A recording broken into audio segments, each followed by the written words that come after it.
सरकार गठन होवार पिछर पराई विभिन्न स्थानत संख्यालघु विशेषকৈ आमार संख्यालघु मुसलमान जोत आछे जोत सरकारी माटित तेलुके जीवन निर्वाह करार क्षेत्रत गराखनिया मानुखिनिक आज विभिन्न स्थानत बहबाह करि आछे ताते এই सरकारखने लक्ष्य करि लैছে और এইকেইদিনত आमी देखिছোঁ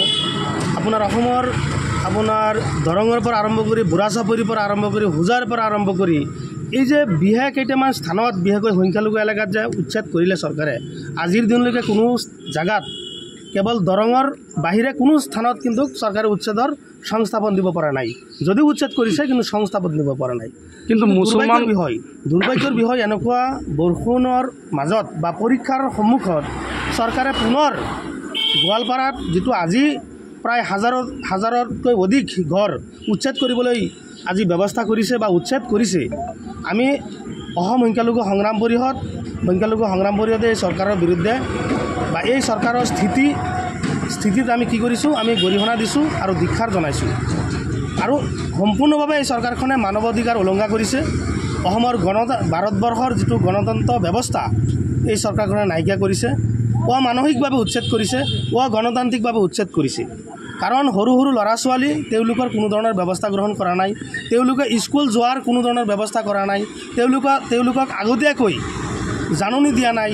হঠাৎকৈ কোনো সংস্থাপনৰ ব্যৱস্থা নকৰি আজি যেটো উচ্ছেদ কাৰ্য কৰিছে সম্পূৰ্ণভাৱে মানৱ অধিকাৰ উলংঘা কৰিছে সম্পূৰ্ণভাৱে গণতান্ত্ৰিক উলংঘা কৰিছে যাৰ বাবে আমি ধিক্ষাৰ আৰু গৰিহণা জনাইছোঁ আৰু ইয়াৰ ফল 2026 চনত নিশ্চয় চৰকাৰখনে ভুগিব আপোনালোকে জানে যে এই চৰকাৰখনে অসমৰ মূল্য বৃদ্ধিৰ পৰা আৰম্ভ কৰি বিভিন্ন ক্ষেত্ৰত চৰকাৰখনে ব্যৰ্থ হৈছে আৰু এই ব্যৰ্থ যেতিয়া হয়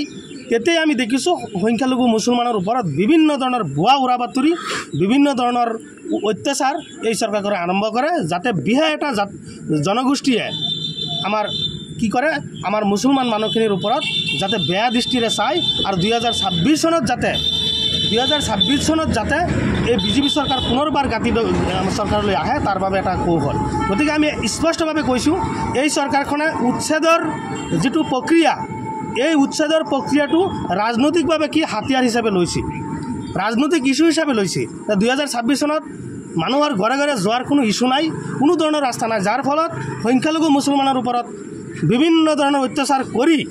এই চৰকাৰখনে ক'ব পাৰিব যে আমি বিশেষ এটা জনগোষ্ঠীক আমি টাৰ্গেট কৰি এই কামটো কৰিছোঁ মানে মুছলমান হোৱাৰ বাবে মানে সিহঁতক উচ্ছেদ কৰি আছে মুছলমান হোৱাৰ বাবে দাড়ি টুপি লংঘিত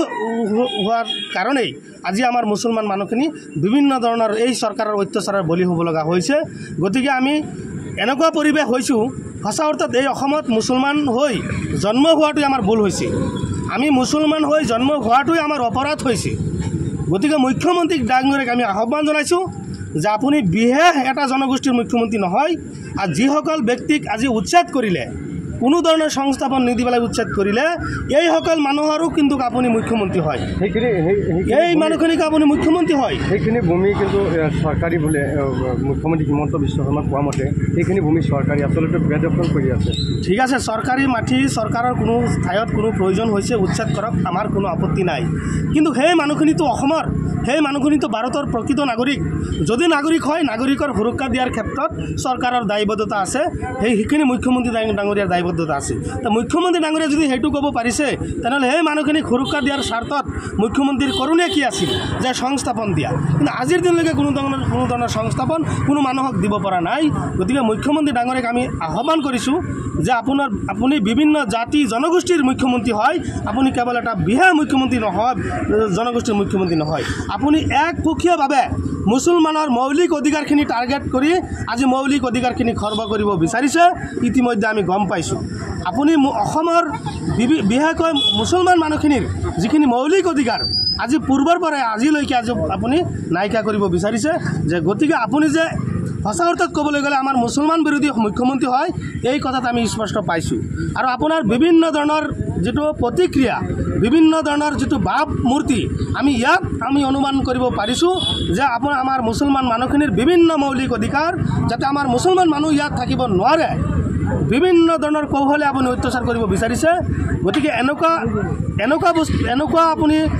অত্যাচাৰ বন্ধ কৰক আপুনি সংবিধানৰ শপত খাই সাংবিধানিক পদত আপুনি আছে এজন মুখ্যমন্ত্ৰী আপুনি সংবিধান যেতিয়া আপুনি মুখ্যমন্ত্ৰী হৈছে আপুনি শপত খাইছে বিভিন্ন জাতি জনগোষ্ঠীৰ হৈ কাম কৰিব আজি কেৱল মুছলমানক টাৰ্গেট কৰি মুছলমানক নিহাই কৰাৰ স্বাৰ্থত আপুনি যেটো কাম কৰি আছে সম্পূৰ্ণভাৱে মানৱ অধিকাৰ উলংঘা কৰি আছে সম্পূৰ্ণভাৱে অন্যায় কৰিছে অন্যায়ৰ যেটো ফল নিশ্চয় 2026 চনত অসমৰ ৰাইজে দিব অসমৰ জনগণে দিব গতিকে আমি সংখ্যালঘু সংগ্ৰাম পৰিষদে আমি আহ্বান জনাইছো তাৰ লগে হকিয়াই দিছো যে কোনো ধৰণৰ সংস্থাপন নীতি পেলাই যদি আমাৰ চৰকাৰখনে এনেধৰণৰ অমানসিকভাৱে উচ্ছেদ কৰে নিশ্চয় অসমৰ জনগণ কিন্তু ৰাজপথত ওলাব অসমৰ জনগণ কিন্তু বহি নাথাকে বিশেষকৈ সংখ্যালঘু মুছলমান কিন্তু বহি নাথাকে তাৰ পিছত যদি অসমৰ শান্তি সম্প্ৰীতি কোনো ধৰণৰ অপ্ৰীতি সৃষ্টি হয় অপ্ৰীতিকৰ কোনো ধৰণৰ পৰিৱেশ সৃষ্টি হয় ইয়াৰ যোগেৰে হ'ব মুখ্যমন্ত্ৰী ডাঙৰীয়াই কাৰণ আমি আশা কৰা নাছিলোঁ যে অসমৰ মাননীয় মুখ্যমন্ত্ৰী ডাঙৰীয়াই নিজে সাম্প্ৰদায়িক হয় অসমৰ মাননীয় মুখ্যমন্ত্ৰী ডাঙৰীয়াই এক ফকীয় হয় অসমৰ মাননীয় মুখ্যমন্ত্ৰী ডাঙৰীয়াই লংগি টুপি দাড়িওলা মানুহ দেখিলেই তেখেতে বিভিন্ন ধৰণৰ পাকে কলমে বিভিন্ন ধৰণৰ কৌশলে আমাৰ মানুহখিনিক নিহাই কৰাৰ চক্ৰান্ত কৰিব বুলি আমি কোনো পৰ্যায়ে আশা কৰা নাছিলোঁ কিন্তু এতিয়া আমি দেখিছোঁ যে 2026 চন আহি আছে নিৰ্বাচনৰ সময় আহি আছে বিজেপি চৰকাৰে ৰাইজৰ ওচৰত যোৱাৰ কোনো ৰাস্তা নাই যাৰ ফলত আপুনি গু মাংগই হোক বিভিন্ন ধৰণৰ ইস্যুই হোক বিভিন্ন ধৰণৰ কথাই হোক আপোনাৰ উচ্ছেদি হোক আজি নতুনকৈ কৌশল এটা সংস্থাপন বা ব্যৱস্থা কৰি আছে যাতে 2026 চনত বিহাৰতে জনসংখ্যাৰ ভোটাৰসকলে যাতে বিজেপিত ভোট দিয়ে আৰু মুছলমান মানুহখিনিক যাতে এটা হেৰি কৰে সেইকাৰণে চক্ৰান্ত কৰি মুখ্যমন্ত্ৰী এটা এইটো ৰাজনৈতিক চক্ৰান্ত এনেকুৱা ৰাজনৈতিক চক্ৰান্ত বন্ধ কৰক অন্যথাই কিন্তু মুখ্যমন্ত্ৰীৰ এই হিটলাৰী শাসন মুখ্যমন্ত্ৰীৰ